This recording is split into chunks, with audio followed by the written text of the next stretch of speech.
నా శ్రీచక్రాన్ని అర్చించినా అర్చించకపోయినా, పంచదశాక్షరీ మంత్రమును జపించినా జపించకపోయినా, నా ఈ లలితా సహస్రనామములు మాత్రం నా సంతోషం కోసం అన్ని వేళలా భక్తులు చదవాలి. శ్రీచక్రార్చన, పంచదశాక్షరీ మంత్ర జప మహిమ ఈ రెండూ లలితా సహస్రనామ పఠనం వల్ల నా భక్తులకు లభిస్తాయి. ఓం శ్రీ మాత్రే నమః. ఓం శ్రీ గురుభ్యో నమః. ఇది శ్రీ లలితా సహస్రనామ పూర్వపీఠికలో సాక్షాత్తు లలితాదేవి ఆవిడ సభలో పరివారంతో సహా కూడి విచ్చేసిన దేవతలకు చేసిన శాసనం. ఇప్పుడు దీనికి సంబంధించిన శ్లోకాలను మనం నేర్చుకుందామా?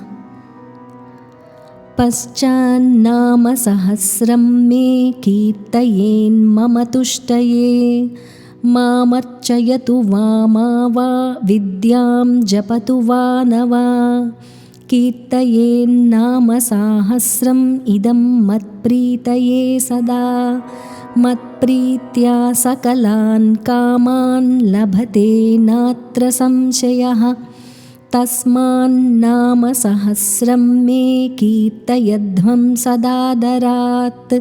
ఇతి శ్రీలలితేశాని శాస్తి దేవాన్ సహానుగాన్. మళ్ళీ ఇంకొకసారి నాతో చెప్పండి.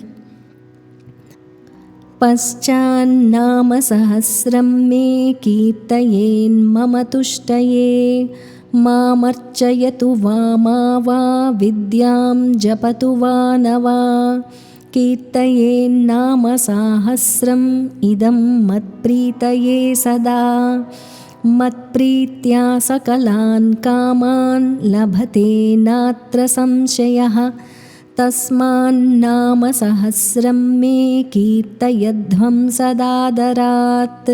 ఇతి శ్రీలలితేశాని శాస్తి దేవాన్ సహానుగాన్.